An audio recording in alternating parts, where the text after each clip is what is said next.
the way you need to so that you can get in and get out of your rifle as you... Whoa, I almost got hit by the case.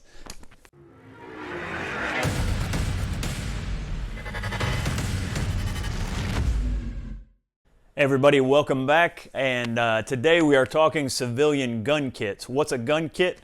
It's not your concealed carry. We talked concealed carry last time if you remember, but today we're talking your gun kit, civilian gun kit. But before anyone gets upset, let me qualify civilian. I don't mean that civilians can't own the same weapons that the military have and ought to own the same weapons that the military have. What I mean by civilian is a mission-specific gun kit. We're not Navy SEALs, we don't play Navy SEALs on YouTube, and we have a different mission in life than the military does. So mission specific is all I mean by the term civilian. You know, you might need an F-15 one day. Right now you can't go out and buy an automatic weapon, you can't go out and buy a cannon, and for those brave right-wing Americans who say it's all about keeping America's independent and safe, if you want to fight against the country, you need an F-15. You need something a little more than a gun. So let's get into gun kits for civilians. It's 2024, and we want to talk about what gun kit do you need as a civilian. And a gun kit is simply a case like this with everything in it that you would need to do what you need to do with a firearm, whether that be a primary weapon system or a secondary weapon system. And so that's what we're going to talk about. And I have everything that I need, and this is 11 essential items in a civilian gun kit. And so the kit itself, or the box, is just a made in the USA Plano rifle case. And I will link everything possible down in the description below, and I'll probably put it in the first comment below, so check that out if you're interested in any one of those items. But this is just a made in the USA Plano box. I picked it up at Academy Sports, I believe. It is inexpensive, but it is very good. It is lockable, you see here, and it has a little key lock, but it also is padlockable.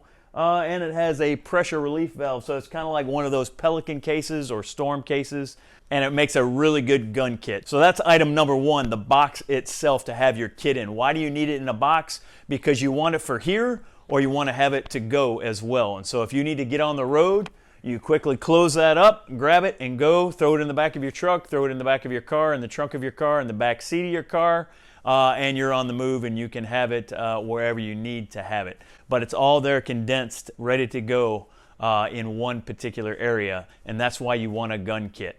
All right, item number two is a big old rock. Why do I have a rock in the kit? I'm just kidding. Item number two is not a rock, but it's hard to throw a rock at 2,800 feet per second, just like the t-shirt says. Hey, if you want to support this channel, go grab one of these cool t-shirts. I'm going to leave them right up here in that link, or down in the description below, or in the first comment. But it's hard to throw a rock at 2,800 feet per second. So what is item number two? Item number two is an AR-15 rifle, a 16-inch AR-15 rifle. Why do I say a 16-inch? Well, you could have shorter than that, but 16-inch allows you to maximize the efficiency of the round, 5.56, 223. And so you want to have a 16-inch. Some people opt to have a shorter barrel.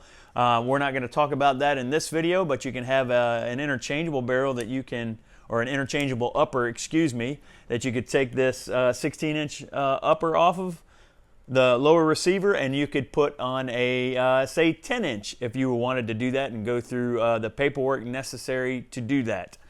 So you could have that, but I prefer a 16-inch uppered AR-15 rifle. So you want to start with that, a quality rifle. I chose the Faxon Ascent. It doesn't break the bank, but it was a great platform to start with.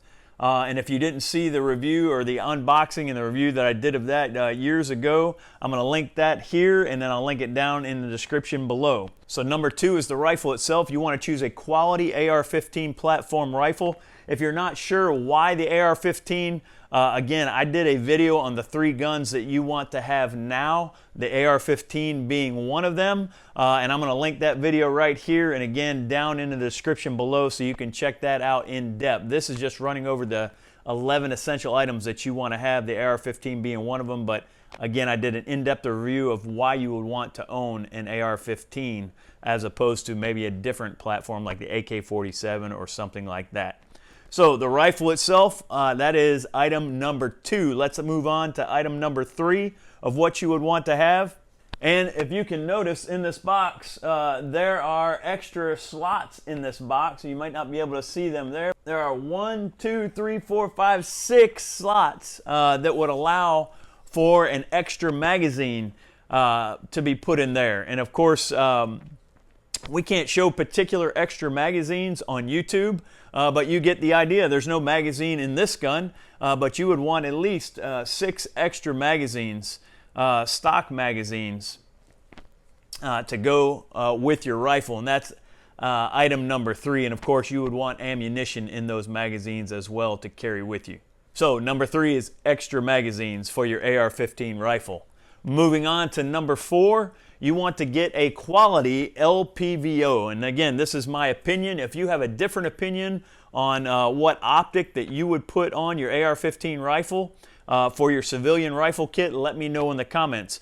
But I chose a Trijicon Credo, and this is a 1:8 LPVO. LPVO stands for low powered variable optic.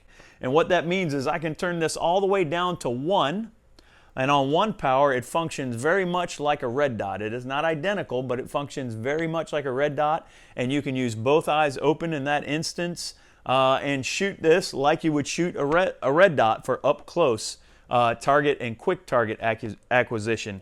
Now, it is not as quick as a holographic sight. We'll talk about that in just a minute. But it is a very, very functional sight. The beauty of it is you can dial it all the way up to 8, and you can almost max out on the distance of 5.56 out of this rifle. And you can shoot some pretty far distances maxing out this 1:8 power LPVO. And so that's why I choose the LPVO. It is on a quick release mount, and that is a LaRue Tactical SPR 1.5 mount. And so if something happens to this optic or I need to switch optics quickly, I can just unlock the locking lever and take those levers off like that.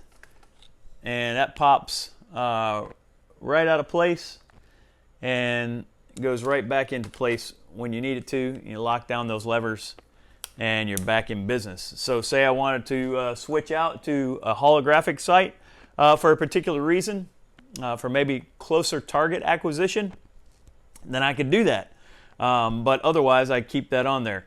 So again, that is the Trijicon Credo 1:8. There are good quality LPVOs out there on the market, and there are bad ones. This happens to be a very good quality LPVO. And again, if you're interested in that, I'm going to drop a link down in the description below and probably in that first comment. So let me know what you think as far as LPVO versus other optics that you might have on your AR-15. So that is number 4, a quality optic, an LPVO. Number 5, going along with that, you want to have some quality backup sights. And I have a pair of Magpul backup sights, and they work just fine for what I need them to do. There are polymer and there are iron sights out there in Magpul and then other manufacturers as well.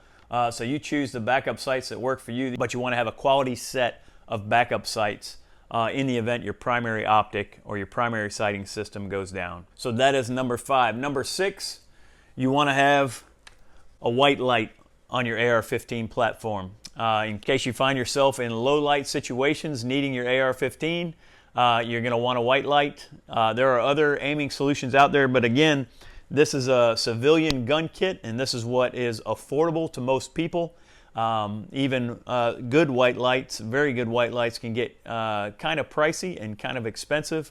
I have found Streamlight, although I prefer not to give my money to China, sometimes you have to, but I found that Streamlight makes a very affordable and a very durable and a very good weapon-mounted white light, and that's what I've chose on here is the Streamlight ProTac. It does have the pressure pad on it. There are advantages and disadvantages to that, so you can get one with just a switch on the tail cap, or you can get the pressure pad as well and mount it right on the rail like I have it mounted on here. So that is number 6. You want to get a quality white light for your AR-15 rifle. All right, moving on to number 7, you want to get a sling for your rifle because you're going to need to sling that rifle maybe over your back, maybe in front of you to free up your hands to do work or to do other things. And so a sling It's very, very handy to have. And this particular sling is Blue Force Gear, and this is the Vickers Combat Application Sling, and it is adjustable and it tightens very smooth down to the body. I hope you can see that in the camera. And this little pull tab here allows you to adjust it in and out the way you need to, so that you can get in and get out of your rifle as you... Whoa, I almost got hit by the case. It allows you to get in and get out of your rifle the way you need to, and to secure it to your person. So get you a quality rifle sling. Again, this is the Vickers Combat Application Sling by Blue Force Gear. Let me adjust that real quick.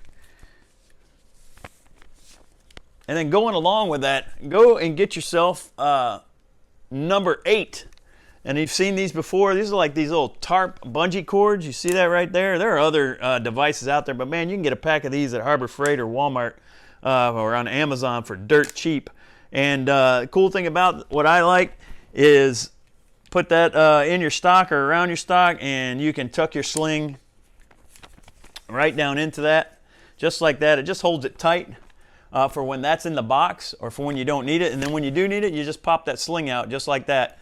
And that bungee works great for stowing that sling right up against the stock and not getting it in your way as you're putting it in the box, taking it in and out of the box, just traveling with it. But when you need it, it's there, and it just keeps it stowed and tucked right out of the way. So get yourself a little bungee cord for your sling, and that's number 8. Moving on to number 9, I'm going to put this rifle back into the case.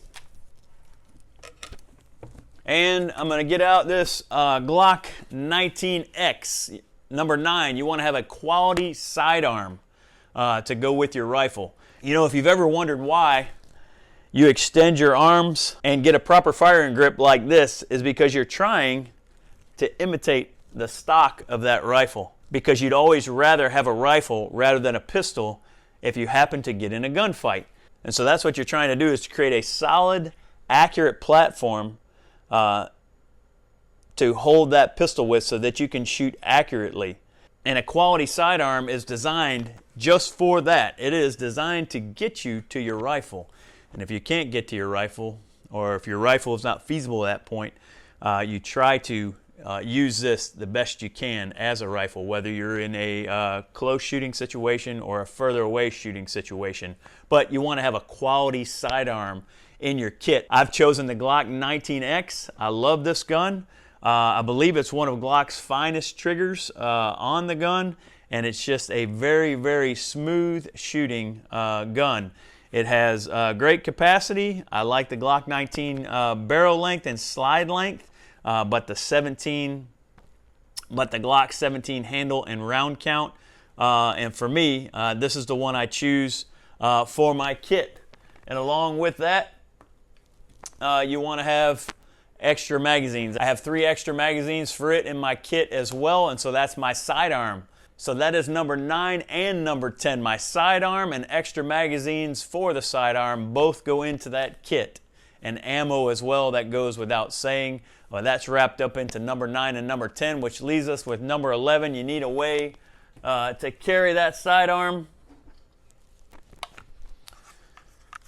And I've chosen a drop leg holster. And the reason I chose a drop leg holster is just to get it out of the way if I have that rifle slung, or if I might have a plate carrier on or something like that. This just gets it off to the side and down out of the way. Easy to access it, quick to access it, but it keeps it maneuverable and out of the way to where I can use my primary weapon if I need it, and then I have my secondary weapon if I need it as well. And so that is number 11. As a bonus to you, I want to mention you may want to get a good holographic sight that you can change out with your LPVO. This is more for close target acquisition. If you were in a CQB practice environment and you needed to engage those targets up close, this is going to be a much more quick acquisition type sight as opposed to the LPVO. And so if you combine that with a shorter barrel, again, if you wanted to go through the paperwork and get a shorter barrel on that AR-15 and coupled with this holographic sight, then you would have a great setup. Or you could have one of each if you needed to, if you bought a double rifle kit box to go with. But this is a civilian gun kit that I use. Let me know your thoughts about this kit down in the comments below. Again, we need to help each other moving on into the future in this country, and bounce ideas off each other and give each other information that builds us up and helps us to be more prepared for the future. Again, I want to thank you for taking the time to watch this video. Thank you for making the choice to defend yourself and those you love. As always, God bless you and yours.